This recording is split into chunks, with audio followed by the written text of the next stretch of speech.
Greetings, everyone. This is Rock and Roll Spot coming at you with the weekly comic book roundup. We're about a midway point, so let's get started. Kicking things off, we've got Damage Control number 3.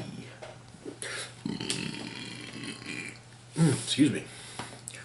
Where we left off, Gus has not even had the best of days, or big starts at Damage Control. Almost started a Kree Skrull invasion, working the mailroom, and went from being too nice to rather cruel.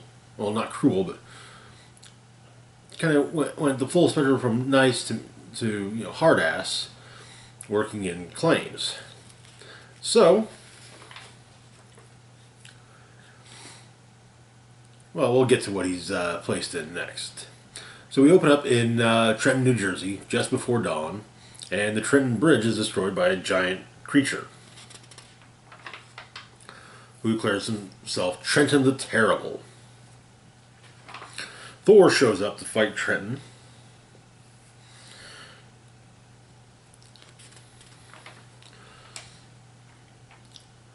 And at Damage Control, Gus is put on search and rescue. Which, well, it's the more construction side of things, but yeah. Lenny, the leader of search and rescue, doesn't want to bring on Gus, but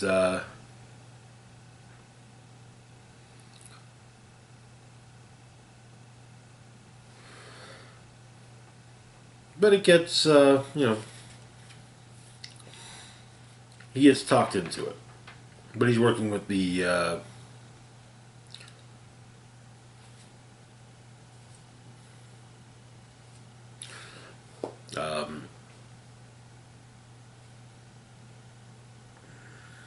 with Nathan from insurance. Back in Trenton, Black Tarantula's meeting with Hammerhead. Apparently, Hammerhead had told him that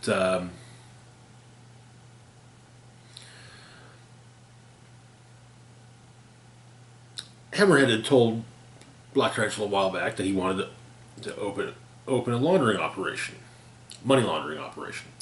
Black Tarantula misunderstood and, thought he meant an actual laundromat, which Black Tarantula bought and renovated, and this resulted in Hammerhead throwing a stapler out. Well, it's burnt. It's caught fire. Tarantula means to, in terms of figures, they can blame it on Trenton and Thor's fight, which, Hammerhead's on board because, hey, insurance fraud, that's even better than money laundering. But Nathan and Gus are basically talking with everyone that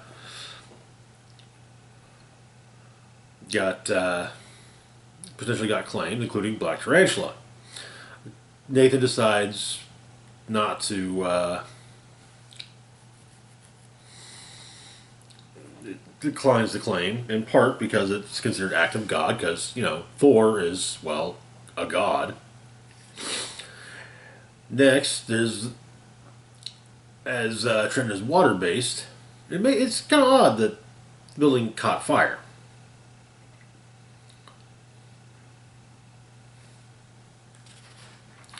But he's sent back to the boss, to Lenny.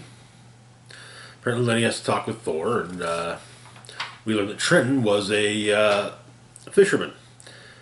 They were clearing out the hall for the morning, and there was a big shiny jewel in there. And, well, Gus touched it. Next thing you know, he's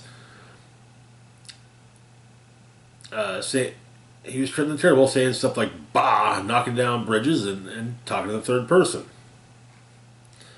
So Lenny gets a look at the crystal, and it turns out to be a Terrigen crystal. Gus is told to keep an eye on it, and under no circumstances touch it. With apparently a story he tells me about a guy named Kent Randolph. He used to be a janitor for damage control, helping clean up a site and found a mysterious glowing green orb. After being told not to touch it, well, he touched it anyway, turned himself into a superhuman, and almost brought about the end of the universe. Apparently that's from the first and second Damage Control miniseries. So, Gus touches it. Turns out he's also dormant and human, as was Trenton. Turns into a big old gerbil. And Trenton is the only person that got Gus's name right for the entire issue.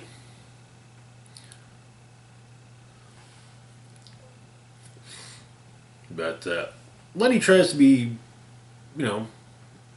inspire, not as much as inspire, but, give him some good advice, like, sure, search and rescue didn't work out, and not did mailroom or claims, but, Gus will find his place in the world, and when he does, it's going to change everything.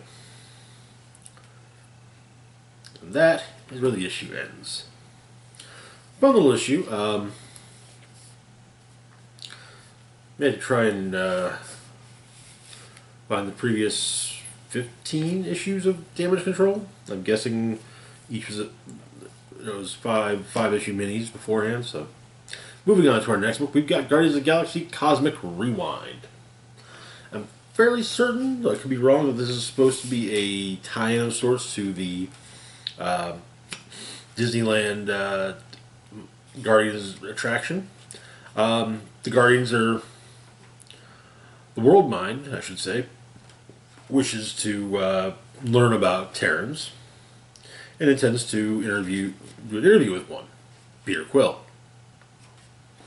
The Guardians, meanwhile, are on a planet. Milano's won't start, so there's a planet with some gems on it that at least one of which could be used to restart the ship. They're totally trying to borrow the gems. Rocket is totally not planning to borrow as many of them as he can to see which one he can get the highest prices for. A giant hand comes out of the ground with an eye right in the center and a gem right above the eye, and well, yeah. Also, everyone else gets interviewed by the World Mind about Terrans. Drax, Rocket and Groot, even Gamora.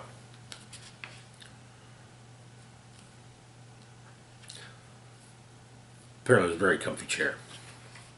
But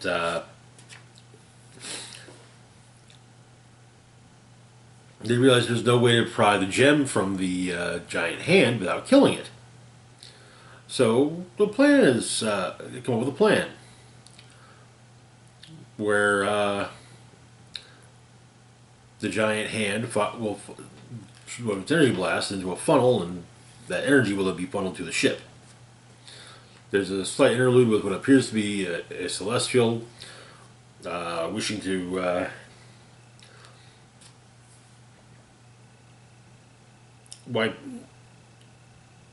wipe out the human species before it takes form.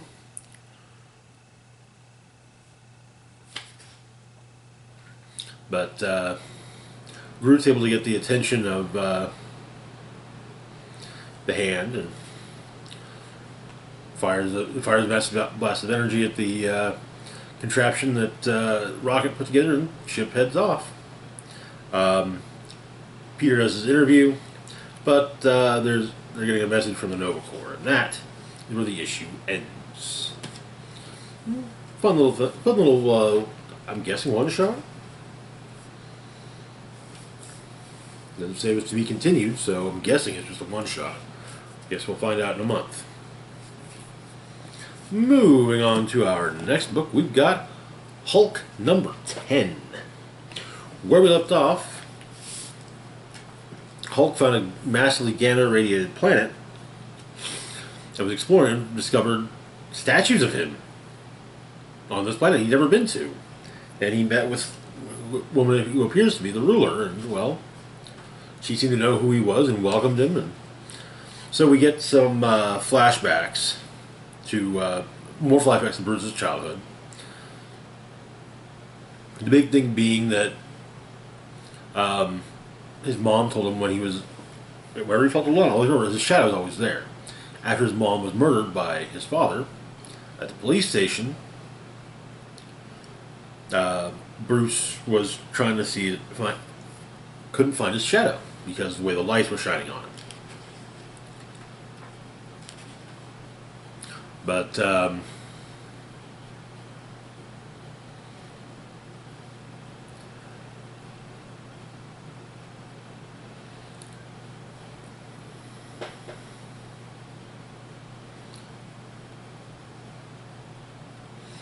yeah, apparently it's explained that the planet was long ago. The planet was empty, impossible, inhospitable, and hostile, devoid of life. But then there was light.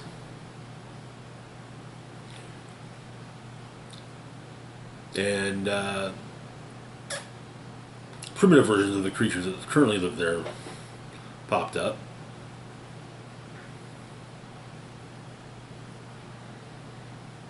They were thrown away from the world that they were created.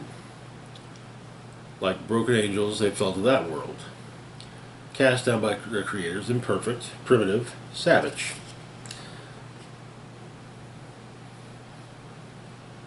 And then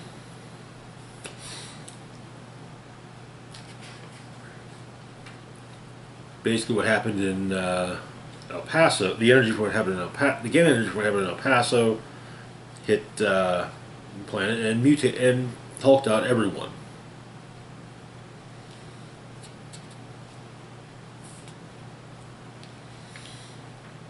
But some scans are done to Hulk. He insists the queen of this world calls him Bruce. And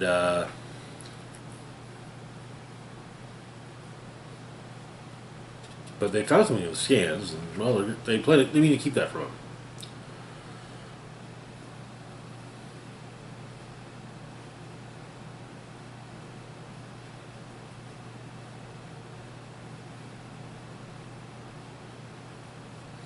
But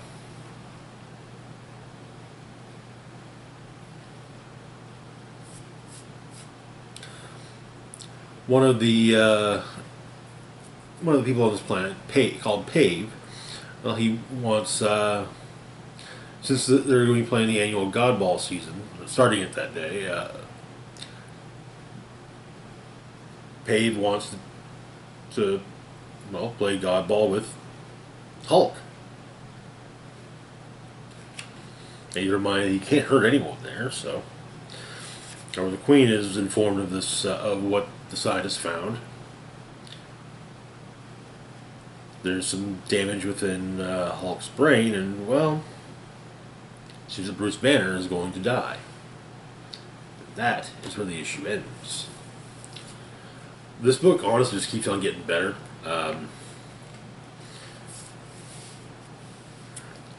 Very interesting stuff popping up with it. Donnie Cates is up doing just amazing work, as always. Moving on to our next book, we've got Punisher number 7. Where we left off, when Frank had returned from his latest mission to the Citadel, Daredevil was waiting on him. So, apparently, Maria's been having dreams. She opens the door to this castle house, and the devil's there. But she has memories, she flashes back in some of her memories. Some issues with Frank after he came home from the war. strange man in an alleyway that scared the kids. But Frank and Daredevil talk about things. With Daredevil's like, really, Frank? Like, there's going off the deep end, and there's this.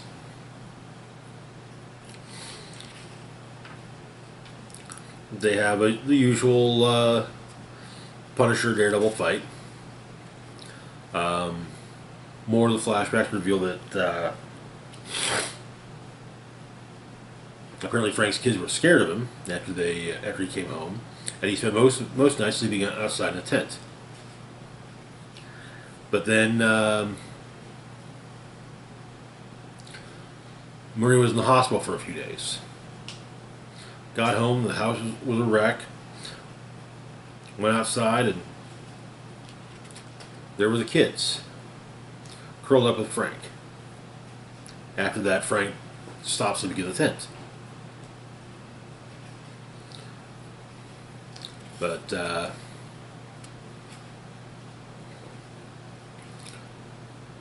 Daredevil tries to talk sense into Frank and explain he's been possessed by the Beast before. And Doctor Strange taught him a spell in case the Hand ever tried it again. It's an exorcism. He pulls a crucifix out and puts it on Frank's forehead, and Frank resists.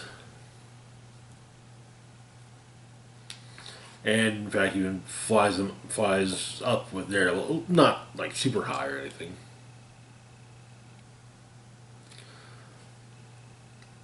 But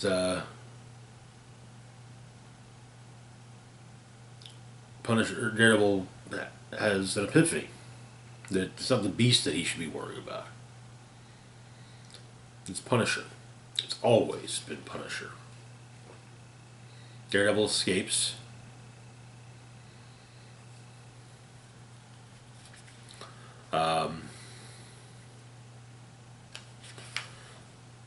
Frank returns to his wife. He's remembering more and more.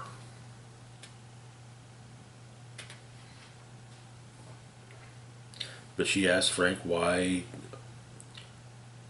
everyone here, the soldiers see these, why they call him the Punisher. However, Ares has arrived with his apostles, as well as his hounds, some former Hand ninjas that are going to lead Ares and his apostles to the Hand Citadel. That is where the issue ends. This is definitely one of the more interesting, probably one of the most interesting Punisher takes I've seen in a while. I think it does. I feel like it kind of does the trick of the one of the more maligned runs a lot better than that run did. But anyway, moving on to our last book for the moment, we've got Secret Invasion #1. So this is just, it's a mini series to kind of prime readers for the fact that we've got a Secret Invasion series coming up on Disney Plus. So Nick Fury, it starts with a then segment with Nick Fury going to a house in Ohio, I believe.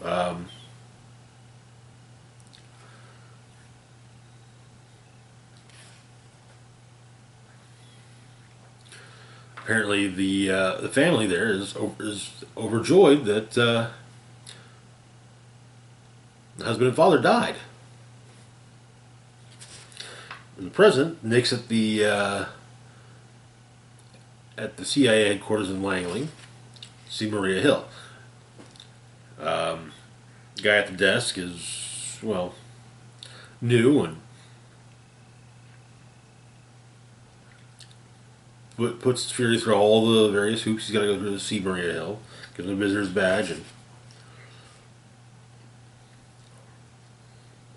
But apparently, with the family, they thought that they've been convinced, the wife's been convinced that her husband was a Skrull.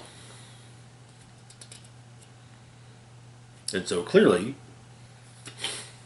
her actual husband is out there somewhere, probably being held by the Skrulls. So he's not dead.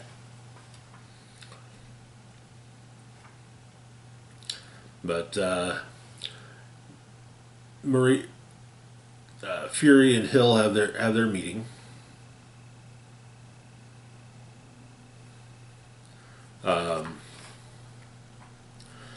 We see the wife kind of explain why she thinks her husband was a Skrull.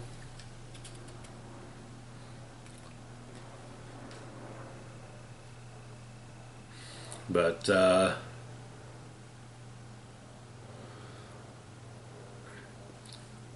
apparently Fury decided, fine, yeah, we'll just he tells Maria Hill that he's like, hey, yeah, he's gonna let them continue to believe it. He didn't dash their hopes. However, turns out the family were Skrulls, which Nick discovered by looking at a picture of the family. We're all dressed the exact same manner as in the picture. But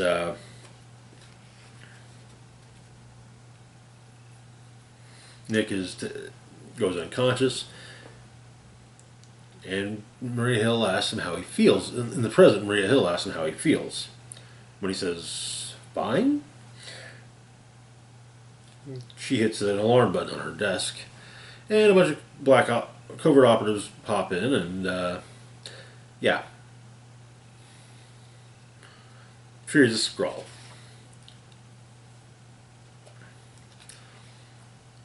And he's talking with the rest of the Skrulls.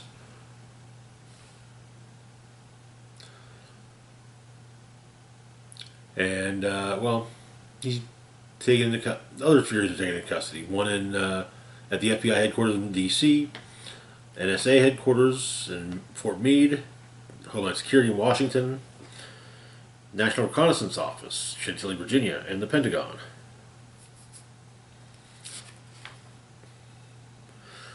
But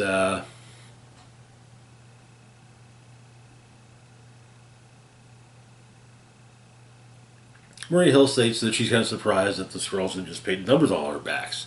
1, 2, and 4. That way they're always looking for 3. But